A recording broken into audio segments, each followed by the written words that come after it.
you for joining us for today's Columban webinar. My name is Vida Kilan, a member of the Columban Lay Missionary Central Leadership Team and your moderator for this webinar. Today, the Society's JPIC and IRD ministries are presenting a webinar on peace and nonviolence on the occasion of the Interfaith Harmony Week. Now, let's begin this webinar with a welcome and introduction by Brian Vale. Brian? Thank you, Vida. On behalf of the Mission Society of St. Columban, welcome to this webinar. As Vida has just outlined, it's about interfaith harmony, and it's about deepening our understanding of nonviolence.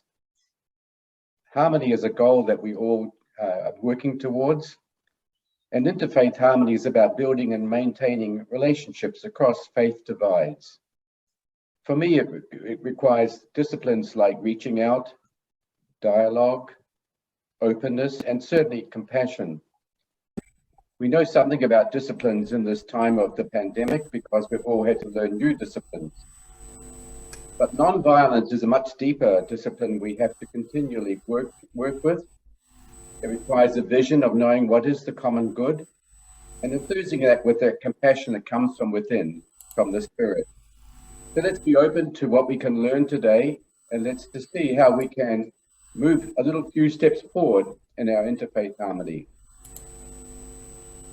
Thank you, Vida. Thank you, Brian. To lead the opening prayer, may I now call on Pat McInerney. Prayer is from Pope Francis, Fratelli Tutti, a prayer to the Creator. Lord, Father of our human family, you created all human beings equal in dignity. Pour forth into our hearts a fraternal spirit and inspire in us a dream of renewed encounter, dialogue, justice, and peace. Move us to create healthier societies and a more dignified world, a world without hunger, poverty, violence, and war. May our hearts be open to all the peoples and nations of the earth. May we recognize the goodness and beauty that you have sown in each of us, and thus forge bonds of unity, common projects, and shared dreams. Amen. Amen. Just a little housekeeping before we get started. Again, kindly to continue to mute your microphone as this may generate interferences. So we have the line for you 3 speakers today. Their sharing are pre-recorded, and this will be shared by our technical host, Michael. And after each presentation from each of our speakers, there will be time for questions and answers. And should you have any questions during the presentation, please type them into the chat room, and then I'll bring them up after the sharing. And finally, just a reminder that this webinar is being recorded. So now, without further ado, we will turn the time over to our first speaker, Samantha Chiriad. She is the Youth and Networking Coordinator of the Columban Center for Christian-Muslim Relations. Under this role, she works together with Youth Power, Parliament of the World's Religions, to promote interfaith relations among youth, especially Christians and Muslims. Upon graduating from the University of Sydney in 2020 with a master's degree in international security, Samantha went on to work at STARTS as a community development evaluation assistant. Her primary interests include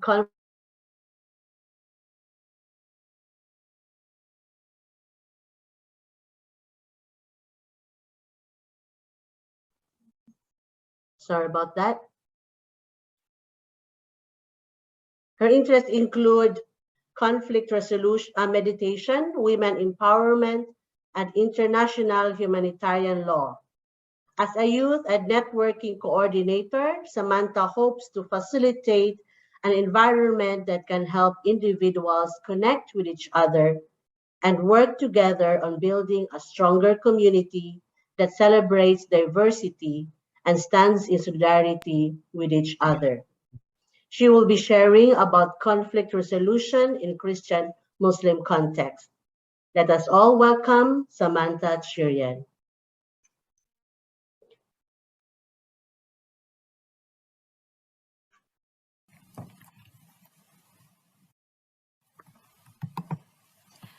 Hello, everyone. Thank you so much for having me here today among these amazing and insightful speakers.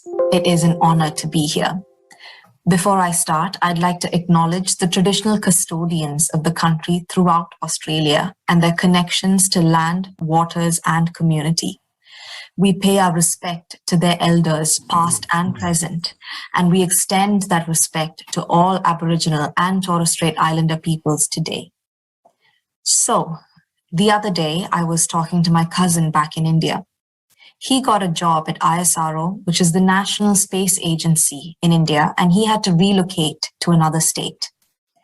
During our conversation, he was telling me about how he was house hunting and how it was such a difficult task. Well, of course it is. The location, the rent, utilities.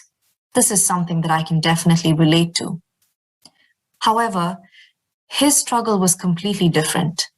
You see, he was house hunting with two of his friends, one who was a Hindu and another who was a Muslim. No one was willing to rent out to my cousin and his friend who insisted on having their Muslim friend Safir.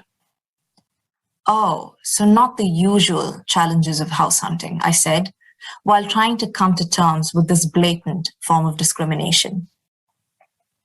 To make matters worse, the irony of this entire situation was hitting me. Here I am in Australia trying to build bridges among believers, when at the same time, my own cousin had to experience something like this back at home. What did Safir ever do to receive such treatment? Stories like this should not be happening anywhere in the world. In fact, stories like this highlight the need for interreligious dialogue, and that's where the Sydney Statement comes in. For those of you who do not know what it is, the Sydney Statement is an interfaith charter created by Youth Power in collaboration with the Columban Centre for Christian-Muslim Relations. It provides a blueprint on how to engage in interreligious dialogue. On the surface, the Sydney Statement was an easy read, and what it encouraged was nothing complicated. With something like this out there, why do a lot of us choose to stay ignorant? Conflict resolution is a passion of mine. When I was in university, I came across a theory called the securitization theory by Ole Weaver, a professor of international relations at the Department of Political Science, the University of Copenhagen. In layman's terms, the theory talks about how we justify our beliefs and actions by creating an us versus them scenario. On the one hand, it is a justification, the justification being self-preservation, something that we all seek. However, it also gives you the basis for conflict. When creating an us versus them scenario, we build barriers that throw dialogue out the window and invite discrimination and violence.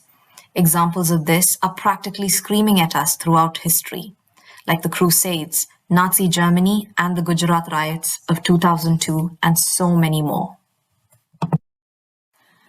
Interreligious dialogue challenges these ideologies and barriers by offering an alternative in which self-preservation can still be maintained without having to resort to violence of any sort. The Sydney Statement is a model for interreligious dialogue for three reasons, namely, its focus on interconnectedness, its practical applicability, and the coherent way in which it promotes dialogue. During my research, I came across the Interfaith Amigos who cited interconnectedness as an integral part of interreligious dialogue. They spoke about a concept referred to as the particular versus the universal. This is what they said. Every authentic spiritual path is an avenue towards a shared universal. That universal is greater than any particular path. And when the particular path assumes that it owns the universal, we're in for serious global difficulties. Spirituality is inclusive. Spirituality points to the absolute interconnectedness of all beings. Interfaith is not about conversion. It's about completion. In other words, interconnectedness is key. And by giving us a rule book on how to engage in interreligious dialogue, the Sydney Statement encourages us to break the barriers we have built and focus on interconnectedness. The Sydney Statement is a unique document because of its practical applicability. The Charter consists of actionable commitments that anyone can adopt. In our last Youth Power event that looked at the dialogue of action from the Sydney Statement, speakers of the panel pointed out that the values under the dialogue of action, such as social cohesion, promotion of peace, and working together on social and environmental issues, promote unification based on commonalities.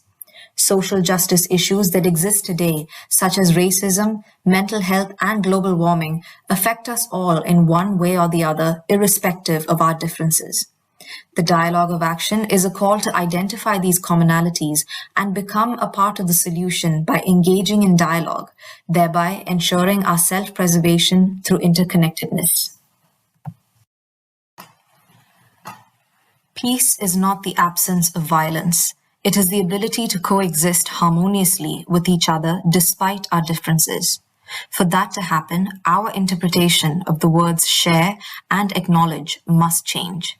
The Interfaith Amigos explains sharing and acknowledgement not just in terms of the exchange of knowledge and culture, but also our willingness to discuss taboos, such as the system of exclusivity that is practiced by many religions and the discrimination and violence that stems from such othering practices. Our religions preach forgiveness, love, acceptance, and healing. That is peace. To achieve long-lasting peace, we must have the courage to acknowledge our prejudices, because without admitting our wrongdoings, we cannot move forward. Following the guidelines of the statement from this perspective can be a bit challenging, as it can be an uncomfortable experience which requires some deep introspection, but nonetheless is a necessary measure to ensure long-lasting peace. Looking back on what happened to Safir and thousands of individuals in the world, violence seems to be an easy option, but the damage lasts for generations. Peace is the road less taken. However, with the Sydney Statement at your disposal, hopefully it will be a less difficult path. Thank you.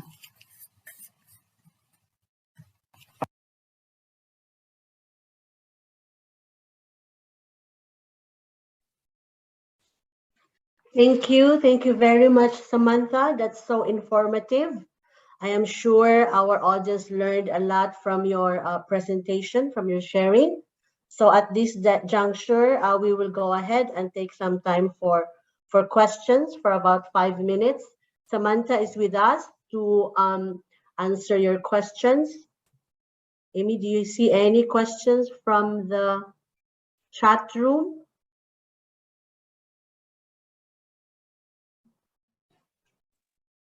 I might have scared people, Vida. Okay, so I ask people to not write in the chat unless it's a question. If you have some questions, please raise your hand. Michael, would it be okay if to stop the sharing so that we can see the screen? Thank you. Vincent, Vince, Vinny, you have a question? Samantha? Yeah, it was a very informative outline of the of common the common good that we need to appeal to in dialogue for nonviolence. The issue, as I see it now emerging, is the ecological understanding that the planet is limited, and resources and water and soil and all of this is diminishing. And there is an understanding worldwide that there's not enough to go around for everybody at the present economic order. And those who benefit from the present economic order, like in the United States, are not going to, are kind of aware of that, even though they might not be able to articulate it. They're kind of aware that we're the beneficiary of disorder in the planet, and that that peace efforts have to take that into consideration, because it's not just a matter of getting along as the ship is sinking. It's realizing that our ship is sinking, and it makes the effort for peace much more difficult, because within countries themselves and within nations against other nations, there is this understanding of benefiting from the present disorder, but it's not talked about because it's just simply too dangerous, and no one wants to acknowledge that certain populations are privileged if the people in that country realize that. Thank you. Thank you, Vinny, for your feedback. We have a question here from James. Is the Sydney statement being picked up by schools in Australia? Right. Thank you so much for the questions. But first, I'd like to address I'm sorry, can I call you Father Vincent, if that's all right? I haven't met you, so. That's yeah. okay. Nice to meet you, by the way. But yeah, the points that you have raised are absolutely, I agree with. You know, ecology is a huge thing to consider. But also, what's important about Interfaith is that it's a community-led sort of an initiative. You know, everybody has to take part in it. And what you said is more of a global kind of a, situation that's happening, and we all have a part to play in it. But I think for us, what we need to focus is on grassroots levels of interreligious dialogue, and only by really solidifying grassroots levels of interreligious dialogue and building those community relationships can we start addressing these common challenges of limited resources, global warming, and things like that. So if you look at Blacktown, for example, there's organizations like the Sydney Alliance that, they have sit downs with their local community leaders, and they ask questions. And the amazing thing about the Sydney Alliance is that I've only attended one of their events, but it really shows a diverse representation of all those who live within Blacktown. And that's such a beautiful thing to see. So in order for us to really make an impact on a global level, we need to start at a local level. So I completely agree with you. And again, it starts with acknowledging our own mistakes and moving forward from there by sharing, knowledge and expertise among each other. So yeah, thank you. And the second question about whether it's been picked up by schools, as of now, not yet, but that is definitely one of our goals. We are always trying to get the Sydney Statement out, not just to schools, but also universities and, organizations out there. Unfortunately, it's a bit challenging because the Sydney Statement is something that promotes interreligious dialogue. But the dilemma is that a lot of the organizations, schools, universities out there, they're quite reluctant to sort of endorse it because, it might come off as them siding with a religion or, moving away from a value of secularism. So that is one of our biggest challenges. But, you know, again, like the Sydney Statement state, it's all about dialogue. So it's about trying to understand where they come from and offer an alternative of how Sydney Statement moves beyond one religion. So it's a definite goal for us. And, you know, this year it's all about building relationships with people from local communities, organizations, so that we can get the statement out there to schools and universities. Thank you, Samantha. There's another question from Pat Gaffney. Ask, what process did you use in creating the Sydney Statement? Right. Thank you. So I was not personally there when the Sydney Statement was formed. Unfortunately, I came in September last year. But from my understanding, there was a series of consultations that were conducted in different parts of Sydney. And there were, you know, the statement sort of the consultation was sort of conducted by Youth Power, which is a youth-led initiative of the Center for Columban Center for Christian Muslim Relations.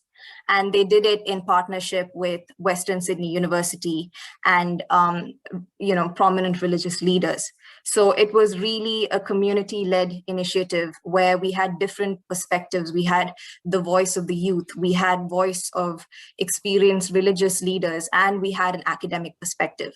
And through these consultations, you know, they were asked different questions about how to engage in interfaith dialogue. You know, why do we need interfaith dialogue? And that's kind of how the Sydney Statement was born, which is why it is so practically applicable, and it has, you know, and it's quite easy to understand because it was a youth-led initiative. Okay. And then you have another question here from Feliciano. How is the Sydney Statement being assimilated or contributed to IRD efforts in Columban RMUs? I'm sorry, can you repeat that again? Feliciano, how is the Sydney Statement being assimilated or contributed to IRD efforts in Columban region admission units? Right. So I can speak for the Columban Center for Christian Muslim Relations because that's where I primarily work. And the Sydney Statement has become a huge part of interreligious dialogue for us. It's one of the main tools that we use. And right now we are in a stage where we're trying to promote it by carrying out an event that is dedicated to a specific dialogue. So, and, you know, in our past events, we've had speakers from different religious backgrounds who've come together to discuss many, many things on social justice, on interpretations of their faith. And they've shared such enriching knowledge that those who've attended it have really come back to us with positive feedback. So, you know, in a way, that's how we're starting to use the Sydney Statement. Also, there is an option for people to go and sign up for it and commit to the Sydney Statement, you know, and create your own actionable commitments that you can sort of incorporate into your daily lives. And that's something that we also try to promote within our local community. Thank you. Amy, can you explain about Michael's comment, you mean? Michael O'Sullivan. Would you be able to comment on how the Sydney Statement's been used in your context? Well, I don't know when the Sydney Statement came out, but around the same time we did a similar process in Dublin, and we have a Dublin City Interfaith Statement as well. So a similar process took place over a couple of years, and yeah, so we have a similar statement. But it was great to see, and we've learned from how they've tried to implement the statement as well. So, thanks, Michael. Thanks, Michael. And Pat McInerney posts some information about the statement, so you can check the chat room for more information about the Sydney Statement. So it looks like we've covered all our questions. Am I correct in saying that? Oh. Somebody's waving. Yes, can you please? Hami, can you please turn on your mic, unmute yourself? Yeah, okay. Can you hear me now? Yes. Okay, yeah. My thinking is not organized, but many thoughts come through my mind as I listen to the various presentations. One of them is, the most basic one is that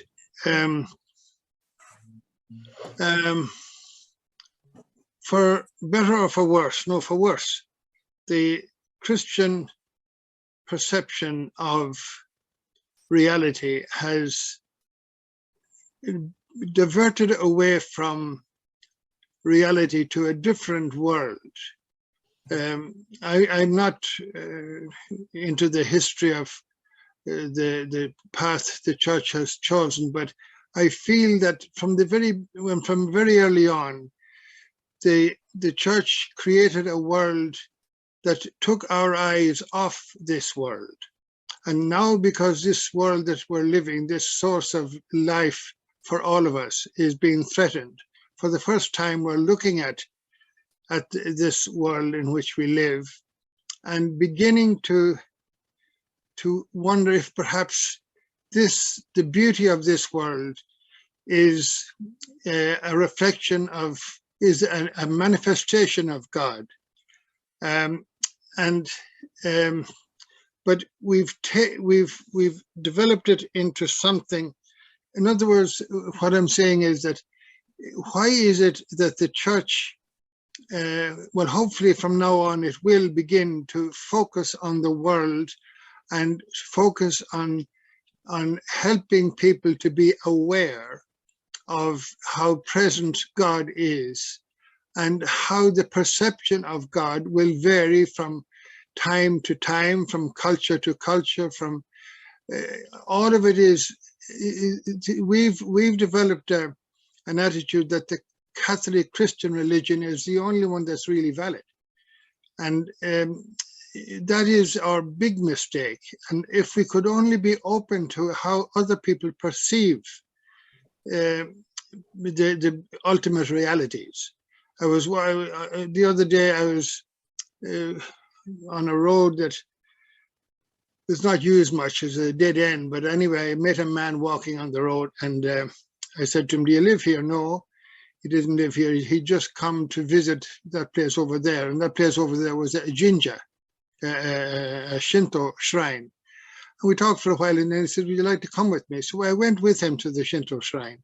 The Shinto shrines are all over this country, and they're valued and looked after by people, all kinds of people.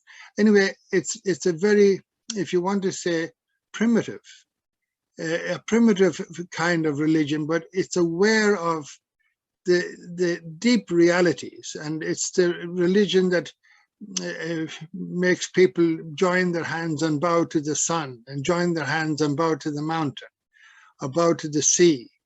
And it's that awareness that is entirely, or has been entirely, lacking in our Christian Catholic understanding of religion. And I'm, we're trying to, the only thing we have to convey to people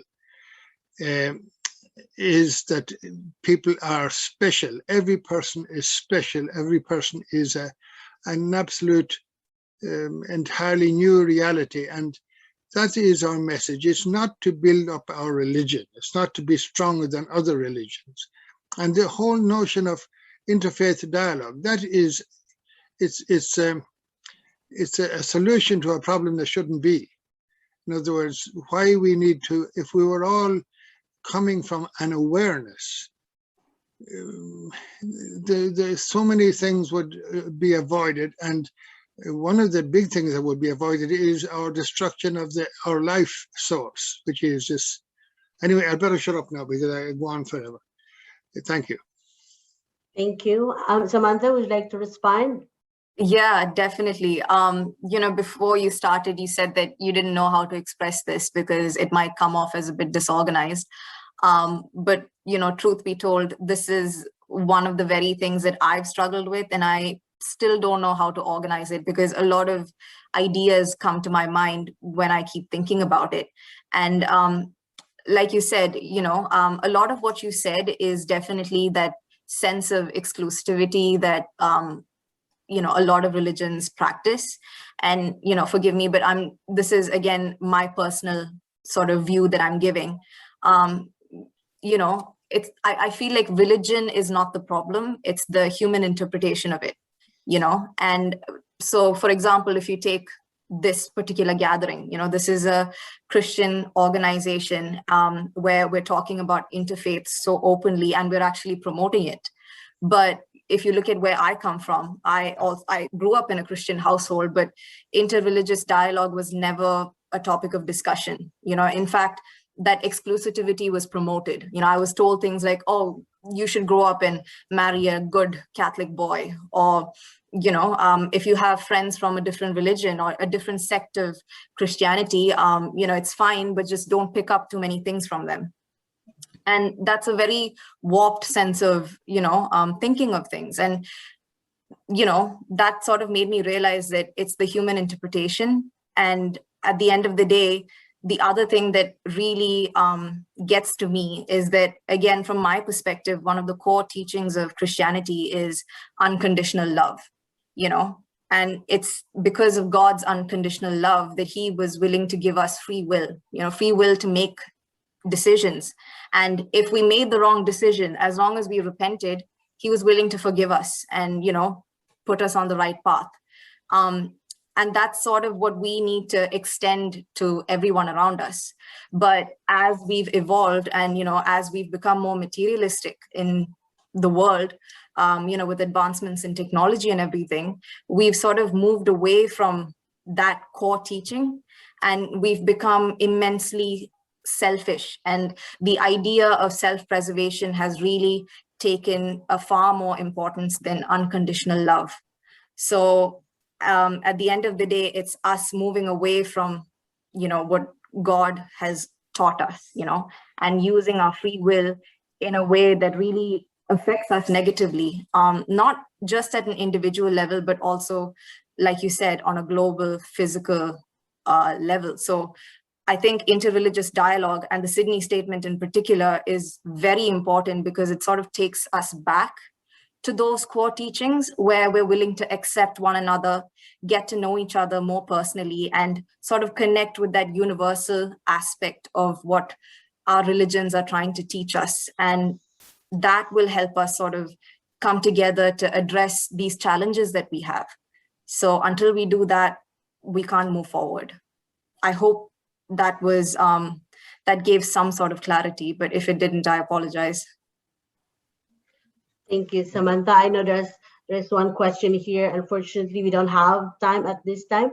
I hope, Samantha, that you will stay with us, but so that if we have time before we finish later, we can ask you again. Is that okay with you? I hope you stay with us. I know it's already late in your place, but I hope you'll be with us until we finish at the end of this webinar. Okay, so let's give a big hand to Samantha.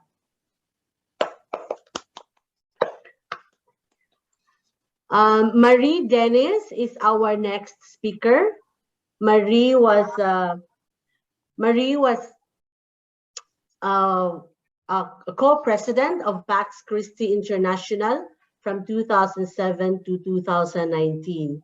She is now a senior advisor to the Secretary General and Program Chair to Pax Christi's Catholic Nonviolence Initiative. Marie worked for Meridol from 1989 to 2012 and has been active in faith-based movements for social justice and peace for over 40 years. She is author and co-author of 7 books, editor of the award-winning Orbis book, Choosing Peace, The Catholic Church Returns to Gospel Nonviolence, and co-editor of Advancing Nonviolence and Just Peace in the Church and the World. Marie will be sharing about nonviolence as a practice central to Christian faith. Folks, please welcome Marie Dennis.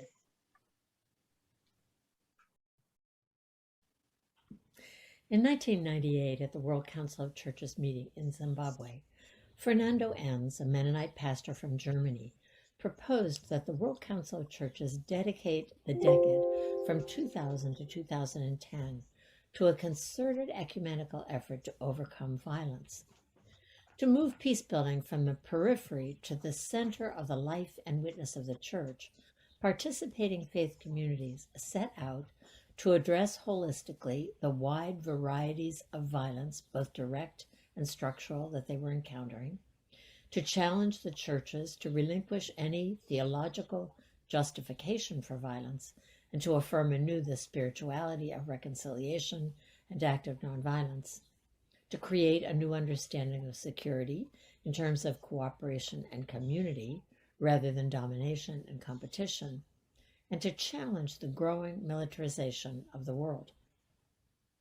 Throughout the decade, a diversity of faith communities, Christian and many others, came together in pursuit of peace and to challenge the misuse of religious and ethnic identities that too often led to violence. I had the gift of representing Pax Christi International at the International Ecumenical Peace Convocation in 2011 in Jamaica at the conclusion of the Decade to Overcome Violence. And I would like to believe that Pax Christi's Catholic Nonviolence Initiative is building on the extraordinary interfaith efforts of the World Council of Churches and of the local communities around the world whose wisdom and experience informed the World Council of Churches' effort. Like that of the Decade to Overcome Violence, the goal of the Catholic Nonviolence Initiative is to move nonviolence and just peace from the periphery to the center of church teaching, from the periphery to the center of Catholic thought and action on violence and war.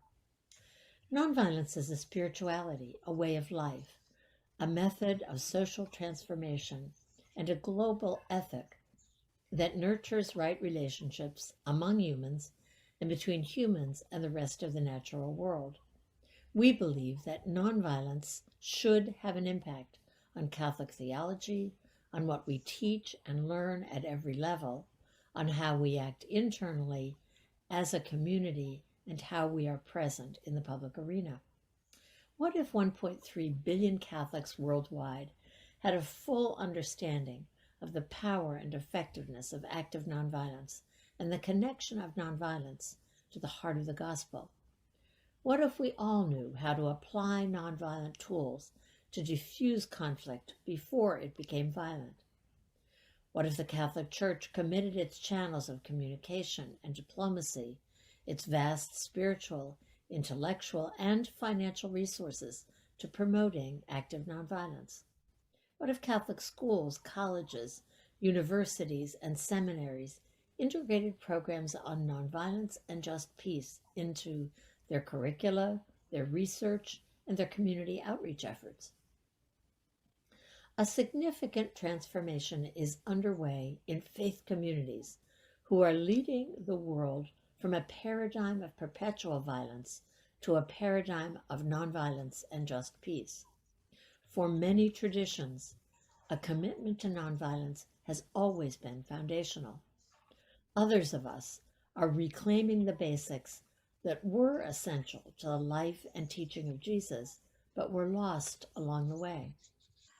Two major Catholic church-wide efforts are now providing phenomenal opportunities to advance the infusion of nonviolence into the Catholic Church. The first is the development of the Laudato Si action plans by every sector of the Church around the world to help realize the future envisioned by Pope Francis in his great encyclical Laudato Si, and the growing recognition that nonviolence is essential to that future, as the cry of the earth and the suffering of the creatures living on this planet are intrinsically interconnected with human violence. The second opportunity is the Synod on Synodality, which is creating a space where the whole Catholic Church can come together to listen to each other and to dialogue as we work through significant differences, affirming the importance of practicing nonviolence ourselves. Our world is trapped in a paradigm of violence. The direct violence of war and militarization, the cultural violence of indifference and domination, the structural violence of racism, economic injustice, corruption, violations of human rights, dehumanization, and the destruction of the Earth's ecosystems. Nonviolent approaches are key to the survival of life on Earth and to the healing of our planet. Nonviolence is at the heart of the gospel and of other faith traditions. A way forward to meet the crisis of our times, nonviolence is the witness and the fruit of interfaith harmony. Thank you.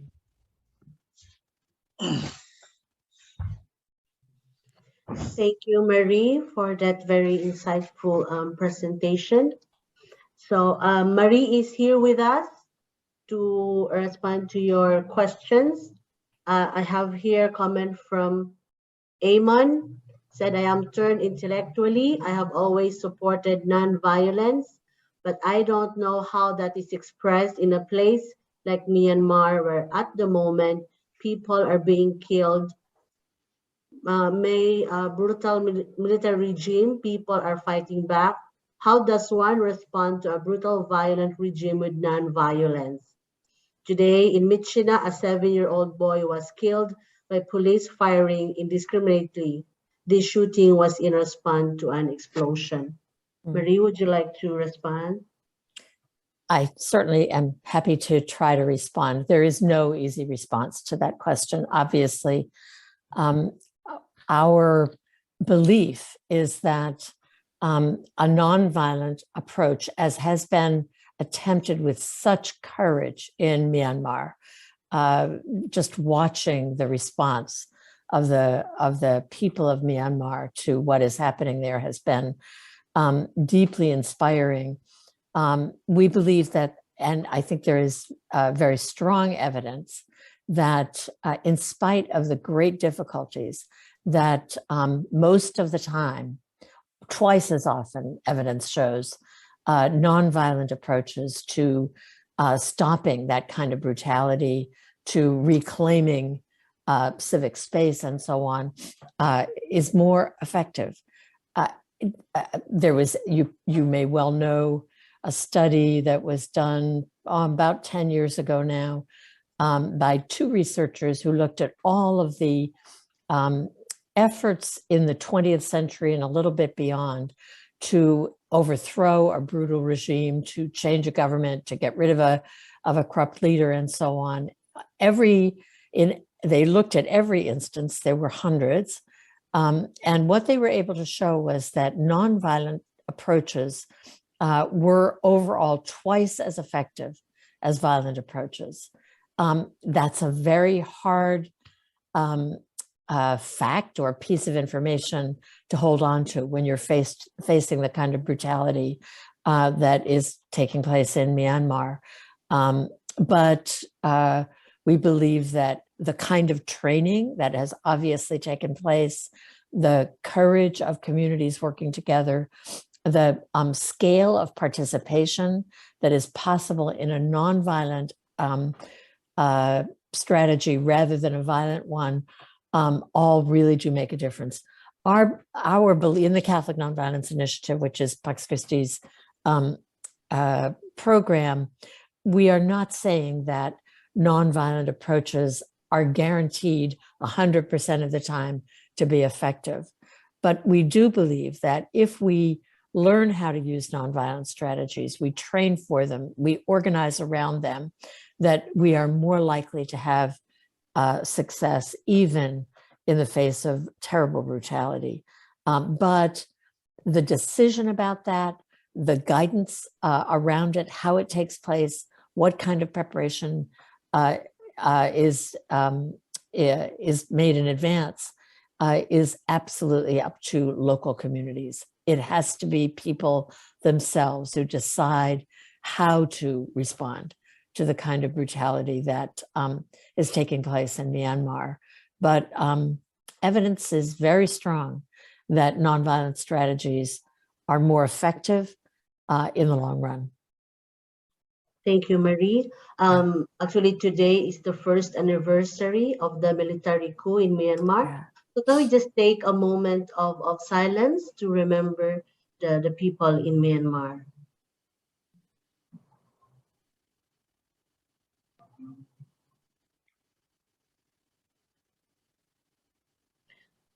Okay, Shay, you have a question for Marie?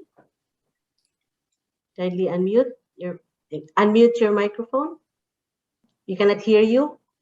Microphone, unmute your microphone, please. Thank Okay, you. can you hear me now? Yes. Hello? Okay. Yes. Well, just to join in and make some comment about the violence and also interfaith dialogue for us in the Philippines is kind of coming together in two aspects. One, of course, we have our president who is being investigated by the ICC for the gross violence against suspected 30,000 innocent people have been murdered. And, when we talk about violence in a practical way, we have to always ask, is peace the absence of violence? No? And if we want to have peace, we have to eliminate as much as possible the causes and the root cause of violence in violent people. And we're talking violence is not just existing on its own, it exists in individual people. And who are these people? We look at history and see where violence is coming from. Our own president says he's taking revenge on with his war on drugs because he was sexually abused as a child, no, by a priest. Is this the source of a lot of violence? I'm dealing with, we have 45 children in our homes for sexually abused children, and they are coming in full of anger and hatred against their abusers. We diffuse this with therapy and emotional expression therapy, and they become less angry, less hateful, less vengeful. They don't anymore seek revenge. But when they come to us, these are girls and boys who are full of hatred and anger. If you look at history, and I've been just writing something recently about the greatest tyrants and killers in the world. In history, well, Attila the Hun, Genghis Khan killed millions and millions of civilians, and they are claimed to have been victims of sexual abuse and child slavery. Adolf Hitler himself was a victim of severe physical abuse, and so on. Stalin the same. So we have to look on sexual abuse of children, which is 1 in every 3 girls and 1 in every 6 boys are victims of sexual molestation and rape in the world. Does that not create a great sense of anger and hatred? The majority, in our opinion, they bury that, they keep it inside. They have no way, no therapy to get it out. They live with it, 90%. They suffer their life. But how about that 10%? They do not keep it within themselves. They find violence as an expression, very severe violence. And I think this is a big problem we have to address. And at this moment in the Philippines, we have lobbied also for a change in the law because in interfaith dialogue and many of these indigenous people community and Islam, they have child abuse, or they say, is now banned because of banning child marriage, where children as young as 13 years old are given in so-called marriage to men of 25, 30, 40 years old. I mean, it's institutionalized pedophilia, a cause of great anger and abuse. And we know in these communities, there is a great sense of anger and so on. So working to bring about peace to bring about the end of the abuse in childhood. If you have 1 in 3 or 1 in 6 males are raped and abused before they reach 16 years old, I think the whole world, we talk wonderful philosophy, we talk about, the greatness of creation, the wonderful things of, but, we're really facing violence in individuals who victimize and who murder and kill and massacre. I mean, look at the Congo, you've got killers murdering every day. Where does this come from? So in my opinion, I think at least this is one big source of violence in individuals. And maybe the church has to address this issue. Okay, it's covering up, it's child sexual abuse by its own members. They're not facing this in the Philippines. They've investigated so many child sexual abuse. No, of course, in many countries now, and a new one in France and Portugal, and now Spain is going to have investigation. Philippines, none yet. But this is a huge problem, and I think that the lack of peace is, of course, the presence of violence, and violence comes from violent people, and people are made violent in their life, in their childhood, because honestly, physical, emotional, psychological, and sexual abuse is so common, and nobody's paying attention to this. That's my comment. Thank you, Shane. Thank you very much, Father Shea. I agree 100%. I think there have been a number of directions in which we've been trying to go in this conversation in the Catholic community. One of them is to recognize that violence is multidimensional, that there is obviously the direct violence, but there is also cultural violence and ecological violence and psychological violence and across the spectrum. That nonviolence is both an effort to interrupt, to stop, to prevent that kind of violence. Nonviolence needs to be also the development of a spirituality and a way of life, but also a whole spectrum of proven effective or experimental or very old or very new ways of responding to violence, including the attention to the trauma of violence, the terrible violence that so many children are living with, and many other, that nonviolence is certainly not non-action. It's engaging with the roots of violence at every level. And it is also proposing new ways of building relationships between people and between people and the earth that are respectful and life-giving. We believe that for the Catholic Church to recommit to the centrality of gospel nonviolence will require the internal reform of the church herself to deal with the scandal of sex abuse and of all the power over relationships that have so characterized, tragically, the internal life of the Catholic Church. It's one of the reasons why we're looking to the Synod as a very interesting opportunity, because it to begin with, the Synod itself signals a different kind of relationship than we've tended to have characteristically within our institutional church. And it is an opportunity for the church to look at what are the root causes of the deep violence that has been perpetrated by members of the Catholic Church, both clergy and others, the violence of childhood sexual abuse, of sexual abuse in general, the violence of all kinds of destructive relationships, all the way to the ways in which over the centuries the church has condoned the violence that we know was done to indigenous communities and on and on. So this process of recentering nonviolence in the Catholic tradition has to be both internal. What are our relationships like internally? How do we understand nonviolence as a community, as local communities, at a national and international level?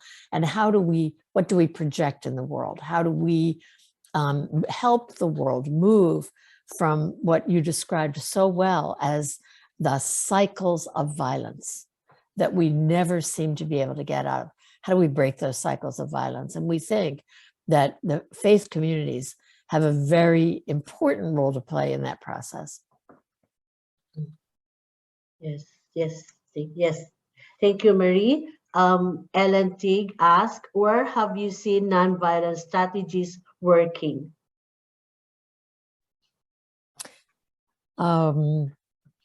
Many different places, Ellen. Thank you for the question. The place that first came to my mind actually was in public school systems in Washington, D.C., where a decision was made to help children learn how to be accountable and how to deal with the trauma that they often bring into the school system in a way that doesn't alienate or separate them from the community itself. So, for example, the application of restorative justice practices in schools or in prison systems. I know that's very successfully working. It's working here in Washington, D.C., in prison systems in, for example, Sao Paulo, Brazil. We've seen nonviolent strategies work. One great example, many great examples in, for example, in Puno, in Peru, in the Altiplano, an indigenous community has for years and years taken steps to push back on the destructive behavior of a mining company that was destroying their water systems. And they've successfully are insisting that the company restore their land and stop the destructive practices and so on. There are many examples, but many different examples that point to nonviolent approaches as more successful than a violent approach would be. Okay, thank you, Marie. And just last question from Jan Dean. Most bishops' conference are not very prophetic in advocating nonviolence and disarmament. What needs to be done to bring more church leaders on board? That's a great question. The track record of church leaders obviously is mixed. There are some who are extraordinary in their vision in relation to nonviolence. What we've been doing is small, but we hope it will be effective. It's been a very interesting process of bringing together small groups of bishops on a Zoom meeting to listen to them talk to each other or encourage them to talk to each other about first their experience. What does violence look like in their own diocese, in their own region? What has been their experience of responding to violence, of seeing people locally respond to violence nonviolently? What has been successful? How has the church been able to help? Has the church been able to participate in, for example, educating about nonviolence? To see that conversation take place across, among bishops from different parts of the world has been really interesting. Bishop from Okinawa, a patriarch from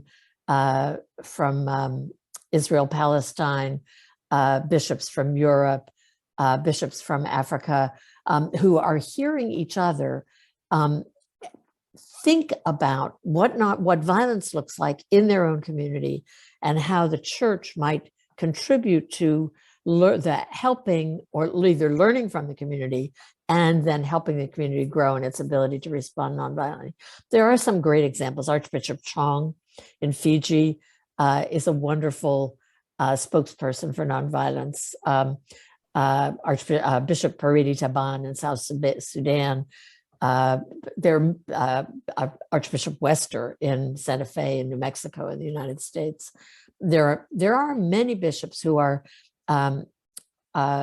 have spoken out and are helping us, all of us, to understand how the church might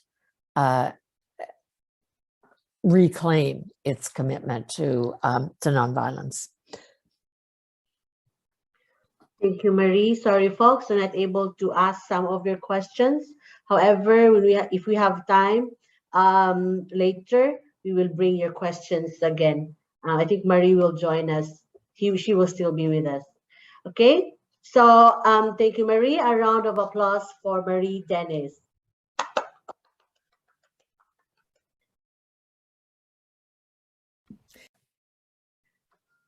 Now we will turn the time over to our third and final speaker, Amandeep Kaur Mann. Amandeep is based in Leeds. She has engaged with the Columbans in interfaith work. She was interviewed by Mauricio Silva, the IRD coordinator for the Columbans in Britain. Her Sikh faith and love for nature's beauty led her to a career in environmental management and auditing. Currently on an extended career break, she is using her experience to create policies, strategies, and behavior change campaigns to support EcoSeek UK. She is the chair of the Yorkshire and Humber Climate Commission. She will focus on building peace with the earth and as a Sikh and as a part of EcoSeek. She will be sharing about violence against the earth and care for the earth. A warm welcome to Amandeep Kaur Mann.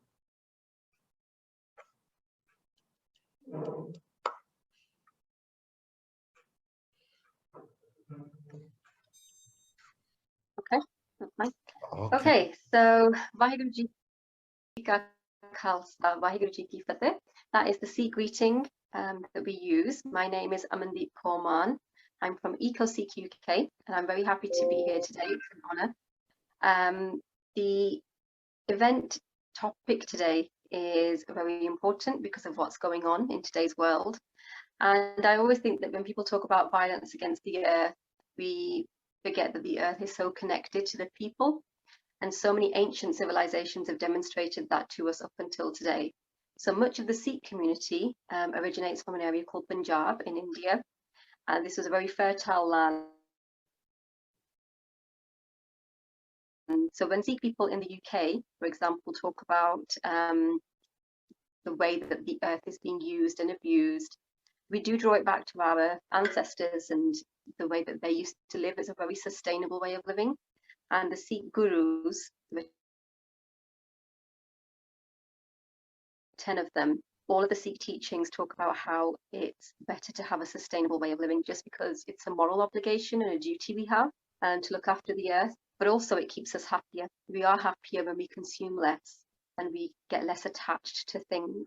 And living with nature, in harmony with nature, is something that our guru spoke about in all of our prayers, all of our scriptures. There's many, many times where it comes up that if you want to see God, hear God, feel God, to be nature is a way of experiencing God.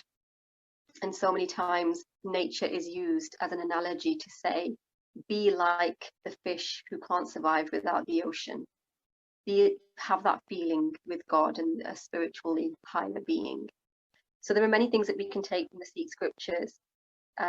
Guru Har Rai Ji, our 7th Guru, back in the maybe 1600s, he had a particular appreciation for the healing properties of nature. And one day, there's a story that one day he was walking along and his robe caught a flower and the petals fell off. And he saw that as violence against nature, even though it wasn't intentional. And he just said more care needs to be taken so we don't damage what's around us. That is actually quite beautiful. And there was a quote from him, and it said, man cuts and takes a flower with one hand and he offers it with another, but the flower perfumes both hands, the one that plucked it and killed it, and the one that gave it. As long as you touched it, that flower is going to give you that fragrance on both hands. So with that in mind, we in the Sikh scriptures are always reminded that nature has an unconditional love and providing resource for us. Whatever we do to nature will always be there for us. And so it's our duty and our responsibility to make sure we handle our responsibility, very, very carefully. And in doing that, it's not just about maybe the Sikh principles are having a vegetarian diet, but it goes also into our consumer culture. So today, when we look at some of the products that we purchase, the items that we buy day to day, not just special occasions, where was that made? How was that made? What part of nature was used for that? And was it done in a sustainable way? So the responsibilities for having non-violence against Earth lie in our everyday decisions that we make. Natural resources are so precious and a commodity that's not easy to get for everyone. There are children in other parts of the world who can't go to school, for example, because they have to travel very far to get water. With the Green Revolution that took place in Punjab, a lot of the UK Sikhs have been very interested in this recently because of current situation in India, and that has involved the farmers saying that the Green Revolution maybe wasn't the right thing in every aspect. The way the earth and the soil has been used, not being allowed to kind of recover naturally, the fertilizers and pesticides that have been used, they run into the soil and the water. It results in health problems for people. Maybe the greed that came along with the Green Revolution was actually quite detrimental. And now the farmers' laws that were being passed were being challenged because they hadn't been done with consultation that was appropriate. And when we look at that, we look at how the native species should be planted. Anything that requires fertilizers, pesticides, and more resource that's not natural, it's not sustainable. And so in doing that, the local environment must be protected. And EcoSeek Punjab have started a massive project, and that was to create mini forests. There's so much deforestation taking place right now that the more we can plant trees, the better. And so these mini forests were called that were in there and being planted, and the birds that were being attracted were very it was quite a fast way of everything to be grown, because the Miyawaki technique that was used was all about density. So it's about planting a mini forest in a small area, but the density of it creates much quicker results. So with this technique being employed, there are many mini forests now, and the target was that when Guru Nanak Dev Ji's 550th birth anniversary took place in 2019, the idea was that a pledge is made by EcoSeek that 1 million trees will be planted, and the symbolic numbers were that if we have 550 trees to mark that many years of Guru Nanak Dev Ji, that will result in 1 million trees worldwide. And the worldwide aspect is really important to note here, because the world is one. When it comes to humanity and the environment and nature, what's happening in one country will impact on another country, whether it's through the air, whether it's through the oceans and through the earth and the soil and the produce that we import and export. So 1 million trees for EcoSeek to plant across the world is a target. And EcoSeek UK are doing everything we can to play our part in this country in not just the EcoSeek project, but also what else is happening in the UK. You know, to the country that you live in, we should be paying attention and taking part in the local projects. So what we urge is that using the Sikh scriptures, Sikh communities all over the UK can get involved in local projects, whether that be using more areas such as canals.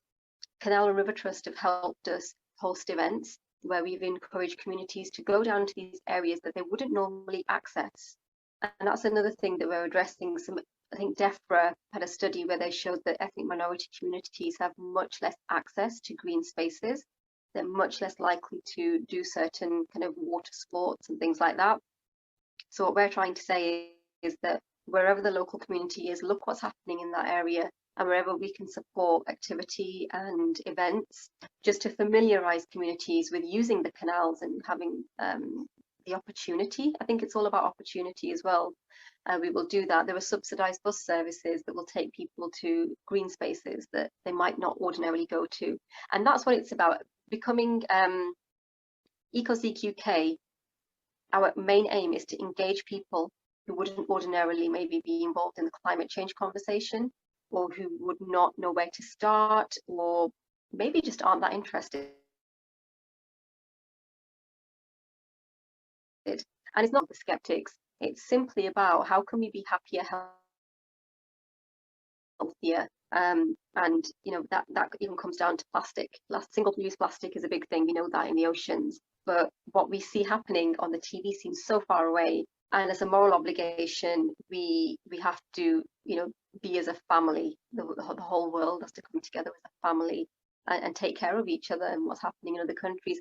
Flooding we used to see in Bangladesh and faraway places, but now in the UK we saw flooding happening in Somerset, in Germany. It's getting closer and closer, and all the climate change impacts feel like now is a time where we really need to have discussions, even in the family, through our friendship circles. Let's start talking about it. And it's not all about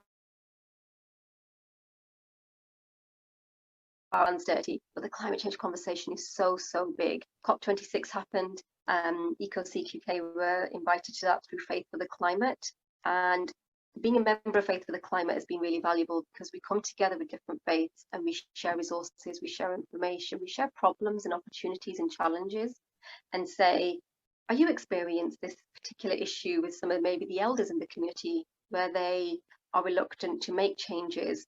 And that's not generalizing, because there are many people who are in the elderly community that would be happy to embrace change, but where there are problems, sharing them across the religions and cultures. There's so many things that we have that are similar, and nature is really one thing that unites us all. You can talk about many topics, you know, health is one of them, and food, but nature, it just has such a magical link that when you're talking about it with people, you go bird watching, you can do that with anyone regardless of language barriers. You can experience nature regardless of any cultural barriers.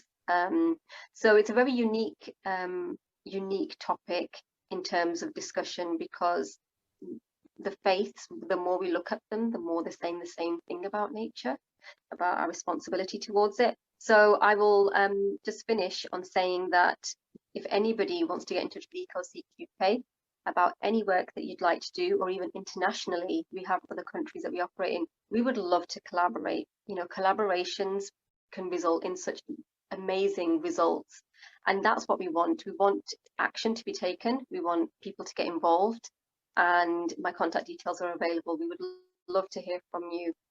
So thank you very much for your time. Thank you, Amandeep, for that very inspiring sharing, and for reminding us of our responsibility and commitment to care for creation. Amandeep is here with us, so if you have any questions, kindly post them in our chat room, or you can just raise your hand and then I'll call your name.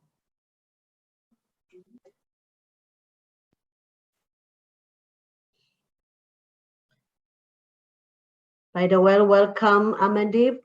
Yes, she's there. Hello, thank you so much to everybody for taking the time to listen to what I had to say. Those are just my kind of humble opinions about the problems that we have, but I'm very, very honored to be invited today and to be in the company of all you people. I'm looking around at the list now. It's a very big list. There's so many people. So I would, with Maurizio, I've been speaking about finding out more about what the organization does. So I'm learning a lot as well. Thank you, Amandeep. Any questions? Yes, Paul. Hello. Hello.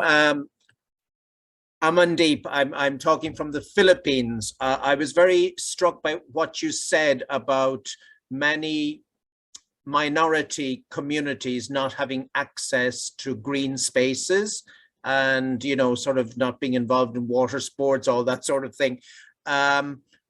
Here in the Philippines, you know, we talk a lot about reforestation, but that is a huge problem because of the conglomerates, a few, you know, wealthy families and a few conglomerates, big businesses control most of the land, and most people don't have any access to land, and that makes them, they don't have the space to actually plant trees.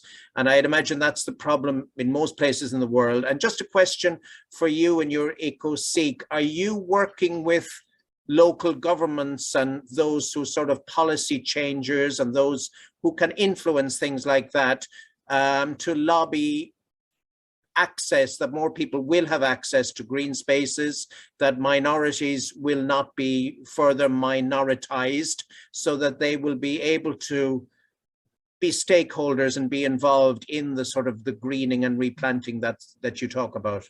Just a question. Yeah, thank you for that. And it's interesting that you talk about lobbying, activism, advocacy, and policy making, because a lot of the time I think people feel that their voices are not heard. Even if there was an opportunity to express their views, there might be this opinion of, well, what's the point? They're going to do what they want anyway. You know, what's the point in me offering my views? So I think some of it comes from a trust and relationship perspective. Like, what is your relationship with local and national government? How much do you trust them? How much do you think they value your opinion? But the other thing that we're trying to say is that if you are getting asked, if there is a survey about the local and natural environment, which we're getting involved with, we have had organisations, local councils getting in touch with us saying, can you please help us engage your community in answering this questionnaire about what we can do to improve our services? So I think it's a two-way relationship. You have to be willing, and there has to be that trust. And as far as kind of tree planting initiatives go, yeah, it's just not one of those things that growing up as a Punjabi, British-born kind of Sikh person that we did.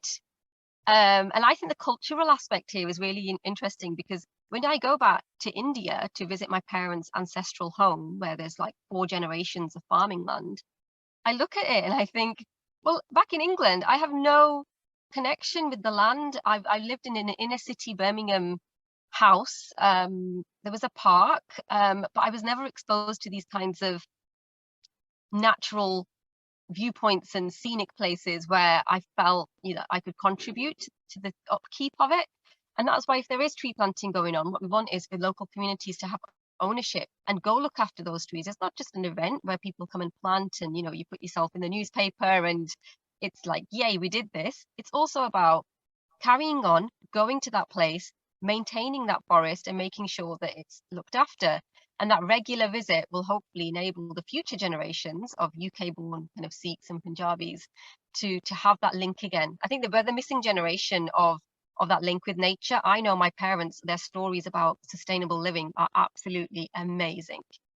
You know, there was no waste. You know, there was no extra kind of wastage of resources, just wasn't a thing because it wasn't affordable. It wasn't. And now in my generation, I just feel like we're missing those intergenerational stories. And that's another thing EcoSeek UK want to do. We know that as Western children living out here, I say children, I'm actually 38. But Western kind of born Punjabis and Sikhs, or anyone from the South Asian community, we need to find out from our ancestors and our parents about their sustainable ways of living, because they're kind of becoming on trend again. I know, for example, there are people that could learn from their families about sustainable living. It's not all about reading academia and look what's happening in the journals and the news. It's actually looking back at your family history and finding out, how did they used to live? You know, maybe we could adopt some of those principles. Maybe actually they knew what they were doing. It's not all about this modern culture of everything's flashy and shiny and let's just buy everything and single use. But we need to go back to our ancestry as well, I think. And that's just not ours. All the elders in the community, we need to learn from them about being more resourceful. That's right. Yes. Thank you, Amandeep. I have a question here in the chat room. Did you feel there was more interfaith collaboration than ever before at COP26? So COP26, yes. It was a very strange event in some ways because there was so much hype about it. There was so much in the news. And I was invited to the event and I went along. And I saw other faiths doing so much good work. You know, there was so much going on outside of the venue. So inside there were all these events going on, but outside of the venue, the people that weren't invited to the events or weren't going inside, they were doing so much to raise awareness. There was activism, there was peaceful, awareness raising about topics. And that's when I really felt such a powerful connection with the other faiths as well, because I thought we're all kind of here for the same reason. And even with Faith for the Climate, I love being involved with them because it brings different faiths together and it shows that we are more united than divided on so many topics. And they've written a blog from different people that attended from different faiths. And one of them was really interesting. And it just said so much of the action at COP26 that happened outside by the people was actually kind of more impactful on some people. It kind of resonated with them and they've made connections and bonds and relationships that will last far beyond, the year of COP26.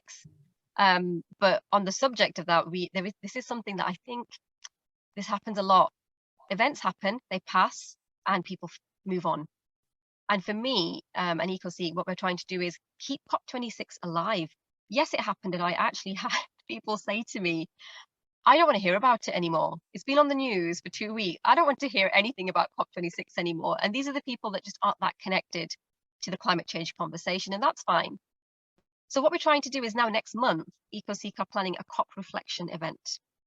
And I think this is going to be, everyone's had a breather, they've had a break from COP26.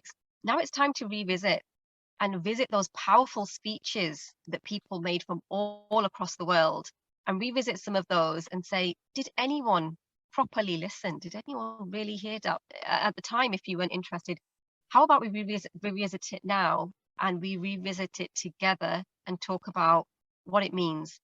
COP26 is coming again. COP27 will be coming again. And we don't want it to be that we just keep moving on event to event to event. We do need those moments of reflection. And hopefully we can offer some sort of opportunity to have that space where people can reflect on some of the decisions that were made, some of the outcomes, because I feel like it's come and gone. And yeah, it's definitely far bigger than 2 weeks. Okay. Thank you. One last question. Dodong asked, the lifestyle of our modern culture is totally unsustainable. Internet alone consumes 2% of our world electricity. That excluding powering our individual computers. Multiply that to heating and lighting our homes, travels, etc. Is there a way? What does sustainable living mean? Do you want me to answer that, or is this open to other people? I don't want to take over. No, that will be the last question. These are the kind of topics that we want people to start talking about. The way of living, it's become so comfortable. Nobody wants to not be comfortable, but there are better ways of doing things. But there's a lot of people that don't like to be told what to do. So a lot of it is about personal choice, and if the wealthy can afford it, they want to go ahead and have these big 4x4 cars and have heating on throughout the house all the time and wear t-shirts. That's their choice. And I think a lot of it comes down to our moral compass. So that we say, yes, I've got the money to do this, perhaps these people might say, but should I be doing it? And Google and all these other big companies, I think the corporate culture and responsibilities of businesses is huge. I studied kind of international business, so my interest was in business ethics and what can business do to make the world a better place. And I think when the people and the business join up, that is truly when results will happen. If consumer culture doesn't change, the businesses won't change. But it's the other way around as well.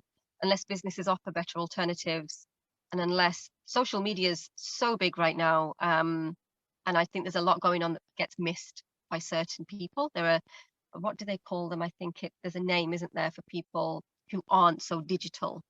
Can't think of the word right now, but there are people that aren't on social media. They can't access these Zoom meetings. how do they find out the information, and how do we get that to them? So I guess my thing would just be that, yeah, the consumer culture right now, a massive shift needs to happen in the way we consume, but that can only happen if everybody plays their part, and that's kind of policies and businesses and the economics. Yes. Thank you, Amadip. I'm sorry, Shay, we have no time.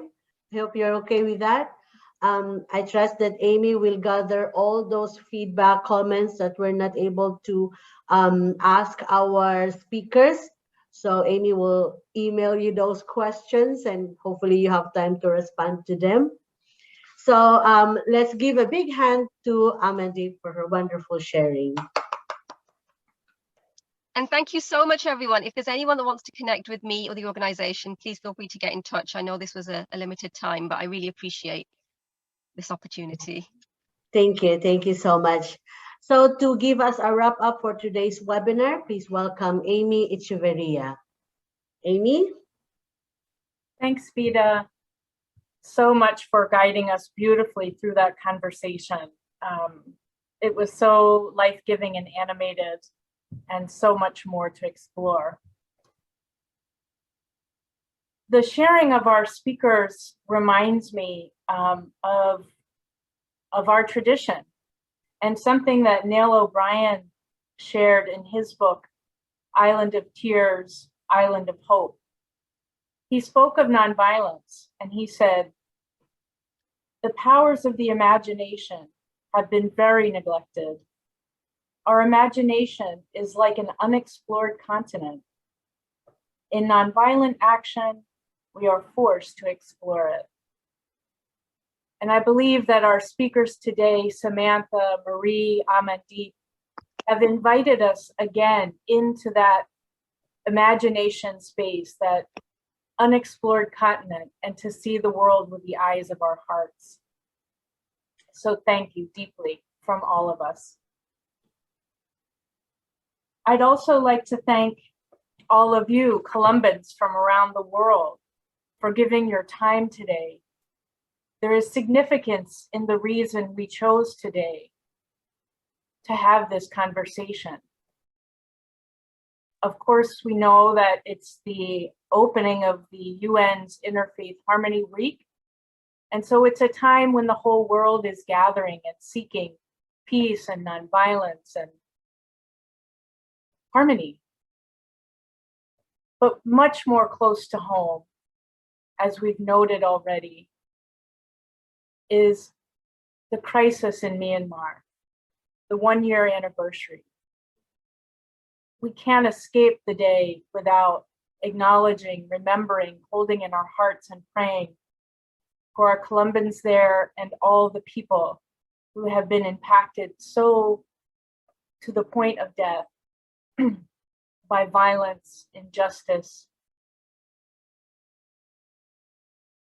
So we hope this day and this conversation has been a meaningful way to come together as a community and remember, to comfort, to build strength for the journey ahead.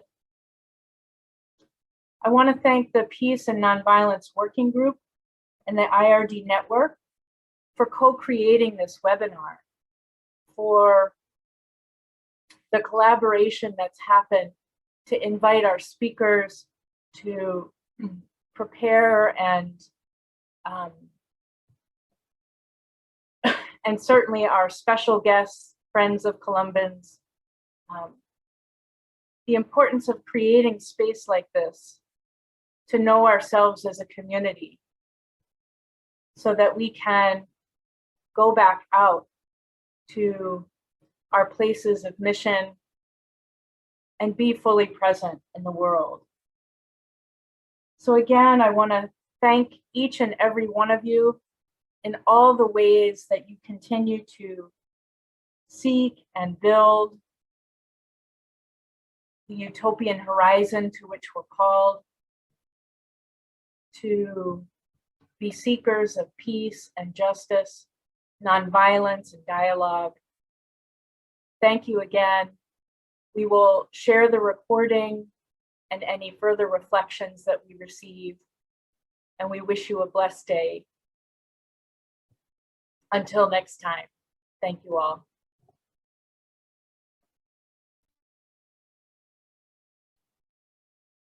Thanks, Amy. Thank you so Thank you. much.